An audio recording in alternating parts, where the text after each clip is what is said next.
Gələcəyin texnologiyası olacaqkən batan texnologiyalar. Google Glass gələcəyin texnologiyası hesab olunurdu, amma uğursuz oldu. 2013-cü ildə Google Smart eynəklərini təqdim etdi.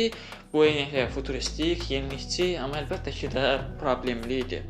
Əsas səbəblərdən biri o böyük miqdarda olan $1500 qiyməti idi. Bu hamının ala biləcəyi cihaz deyildi.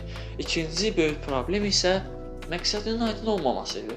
Bəli, telefon onsuz da bildirişləri, şəkilləri, havanı bizə göstərə bilirdi. Niyə əlavə olaraq bir də eynək taxıb bunu görək ki? Ən diqqət çəkən gizlilik qorxusu idi. Kamera hər an səni və başqalarını çəkə bilərdi. İnsanlar onu sosial baxımdan qəribə, hətta narahat hesab etdilər. Texniki baxımdan da məhdudiyyətləri var idimi? Əlbəttə ki, var idi. Batareya tez bitirdi, proqram az idi, performansı da aşağı idi. Nəticədə cihaz mainstream bazar üçün uyğun olmadı və satışı dayandırıldı. Bəs siz nə düşünürsünüz bu eynək haqqında?